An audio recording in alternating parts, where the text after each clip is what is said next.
So welcome back to the main hall. Now we have a talk from a caregiver, Laura Lee. Laura Lee is one of the several caregivers for her dad, David Lee, who was diagnosed with intrahepatic cholangiocarcinoma in early 2019. She lives in North Carolina and works as an investigative journalist. She received her master's in journalism from the University of Maryland. She also earned a BA in political science and international studies and a JD from UNC Chapel Hill. Laura works to advance research and patient advocacy. In her free time, she enjoys yoga, biking, spending time with her family. Very active lady. So, Laura, are you with us? I'm here. And the word is yours. Great. I'm just going to share my screen. Good afternoon. I'm in the highly enviable post-lunch on the last day block, so I appreciate you being here. I would like to know first, has anyone played Wordle? And since I can't see your faces, I'm just going to assume there's some nodding. If you're not familiar, Wordle is the hot new internet game where you get 6 guesses at a 5-letter word. There's only 1 word a day and everyone in the world gets the same word. And I love it.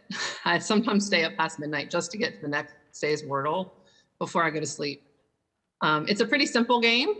You're just guessing letters, but it can be surprisingly difficult and complex. And that's not unlike the topic that I want to talk about today, which is the letters and the combination of letters in the alphabet soup that is cholangiocarcinoma caregiving. As I said in the introduction, I'm Laura Lee, and I'm one of several caregivers for my dad, David Lee. We started swimming in this sea of letters in early 2019. Dad's a retired attorney and a judge who was spending his days traveling with my mom, Kim, playing golf, playing the fiddle, and spending time with his favorite people, who you see one of whom here, his grandchild, Bo. My parents live in a small town just outside of Charlotte, North Carolina. We were family friends with our physician, Dr. John Vick. And the previous fall, prior to his diagnosis, at a routine checkup, Dad had mentioned to Dr. Vick that he thought he had pulled a muscle in his stomach. And Dr. Vick said, "Oh, come back in if that doesn't resolve." So the next checkup, 6 months later, almost as an afterthought, Dr. Vick said, "Hey, last time you mentioned this pain in your stomach, did that resolve?" Dad said, "No, I still have a slight pulling sensation in my side." And Dr. Vick said, "I think you should get a scan to check that out."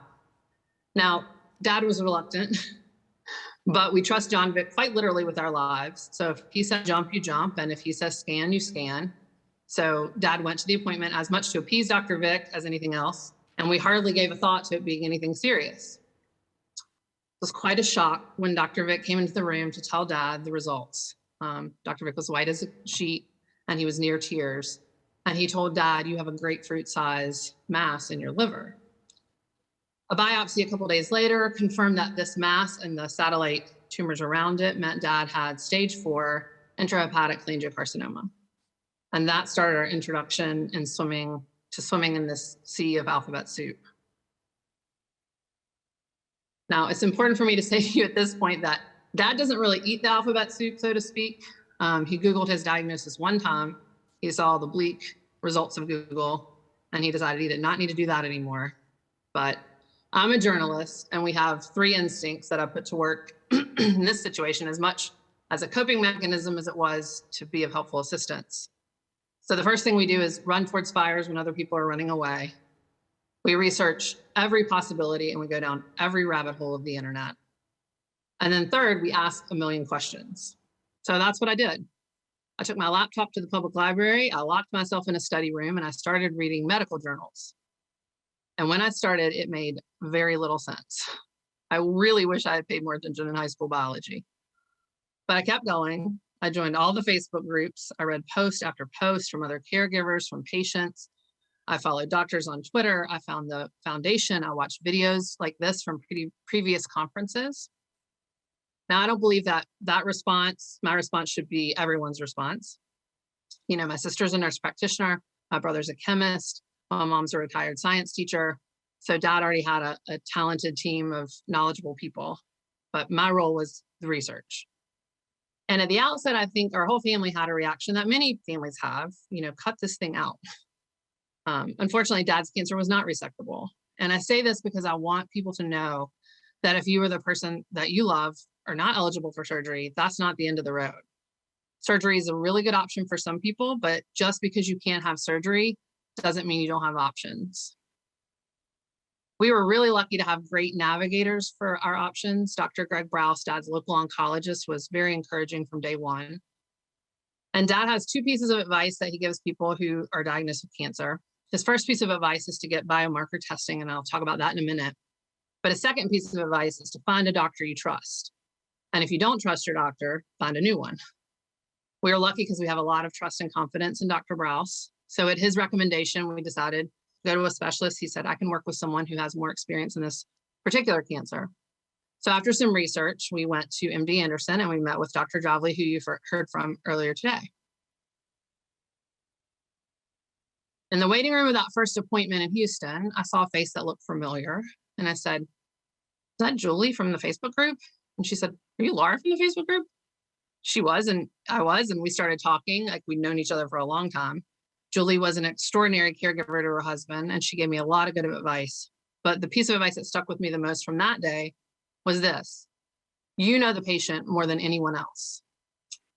Now, if there was anything that my little foray into the medical world at the library had taught me, it was that I did not know the most about the science, the treatments, the advances in medicine, but I did know my dad. And so in those journals, you often see this N equals 1, however many people are included in a trial. And what Julie was telling me, and what I found to be true over these last 3 years, is that no one knows this single patient more than his caregiver. Sometimes, to dad's annoyance, we know all the details of what he ate, when he coughed, and whether he actually did walk those 2 miles that Dr. Javli told him to walk. This is powerful information. In a system where you feel lost and confused and overwhelmed, remember that you know the patient probably better than anyone in the world. And while we all hope for treatments and a cure, in those tough moments, you only need to focus on this N of 1. At that initial consultation, Dr. Javli answered my 1,000 questions. His team really deserves hazard pay for the pestering that they have endured from me. And he determined that dad should start on Gemcis Abraxane. They also sent off his biopsy sample for genomic testing, which I knew just a little bit about from the research at that point, but I knew it could be the key to open some doors down the road. When I think back on that period of dad's chemo, I'm reminded of some other advice I want to share, which is don't be afraid to be weird. I had read that ice packs during chemo infusions could help prevent neuropathy. So I would bring along a little cooler of ice packs and dad would put them on his hands and feet during those infusions. Did he look weird? Absolutely. But we think it may have helped him because he doesn't have neuropathy. So be weird if you have to be weird. Ask questions that seem awkward. Ask for the answers to be repeated as many times as you need until you understand it. I know a lot of previous speakers have talked about advocacy, but I want to add to that and say you can be a patient advocate.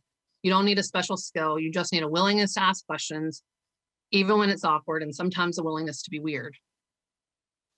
After 2.5 months of chemo, we returned for a scan where we got mixed results. The large tumor had shrunk, but the small tumors were growing.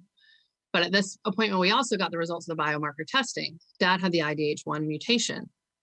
Dr. Javli recommended that he start Tibsovo, a targeted drug for that mutation, and that he get a Y90 procedure. Dad did both that summer. Unfortunately, he had a rare outcome from the Y90. It was successful in, as Dr. Browse so eloquently put it, blowing up the tumor, but it damaged dad's liver in the process. By the early fall, he was in bad shape. We went back to Houston where dad was referred for a liver transplant. He went through the extensive testing and we were so relieved when the doctors said they would list him. Little did we know, transplant was not on the horizon because United Healthcare, dad's insurer, had other ideas. He couldn't get listed without their approval and they repeatedly denied. Their CEO made $19 million that year, but that is another talk for another day. This is one of the places where you have to run toward the fire.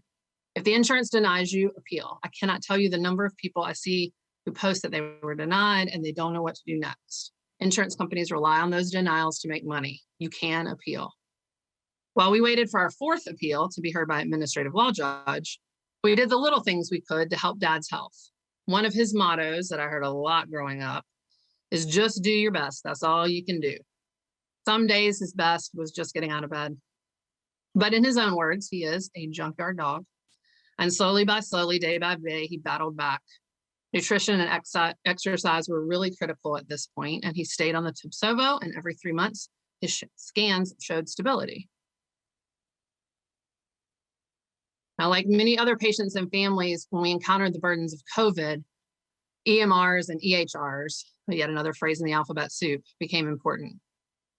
I can't overemphasize how critical it is to get and understand these records, especially if you have providers in separate systems. I know Citizen presented earlier, and I just encourage you to access your files and get them all in one place. Dad has doctors now at least 4 locations, so it's been really important to get all these providers his information while they're making the decisions about his future. So Dad plodded along while the administrative law judge took 18 months to deny our last appeal. Thankfully, in the interim, his former employer changed insurance companies. Today, Dad still experiences some of the effects of the liver damage, but he's managing those effects and his cancer is stable.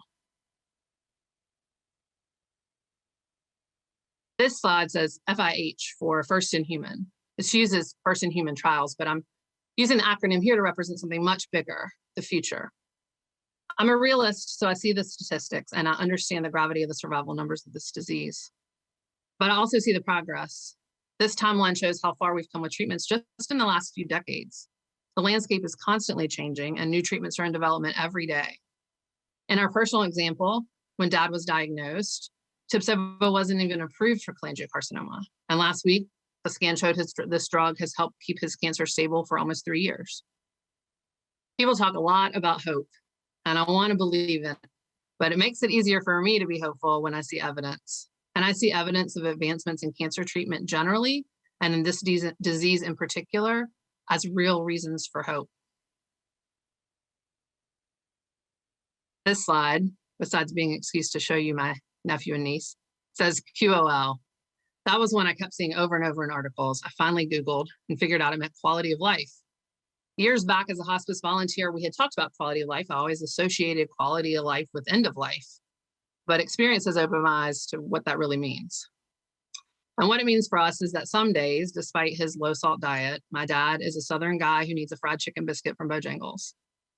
And other days, instead of nagging him to get out and take a walk, I need to let him snooze in front of a televised golf game. And it means that what he is doing in this picture, reading to his 2 very cute grandkids, is as important as any medical appointment. This whole experience has made us, and it has other families, steer right into your own mortality, not something we do every day. And it's made me realize that life isn't infinite for any of us, so we have to find small and big ways to make it as good and fun and filled with love as possible. And for me, that's what QOL is. The last of my alphabet soup is CCF, the Cholangiocarcinoma Foundation. Let me take a step back here and say that my dad is a person of deep faith, like my grandmother, his mother. He is devout in a quiet way. But if he is pressed, he will tell you that his faith has been vital in the struggle. My faith is there, but it's a little more rocky. In times of doubt, I have been held by a community. So it's something I believe deeply in, and it's something that I think is critical to caregiving with someone with this disease. So find your people, ask your questions, use the resources, and learn from others. The resources of the foundation and the compassion and advice from other people who walk this road have been absolutely essential lifelines for our family. In some ways, we're really unlucky to be part of this community. This is a tough disease. But in other ways, we're really lucky because there are so many people who are helping us decipher what these letters mean and make out these words. I'd like to close by saying thank you to all of those who have offered their advice, to the clinicians who work so hard to take care of us, and to the industry who's developing new ways to push the research forward. We are really grateful. And if you're swimming in this sea of alphabet soup, I hope you also will reach out and call on others, myself included, and here's my email, to help find the way. Thank you.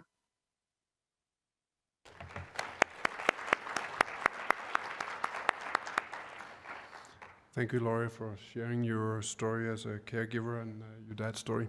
Very moving.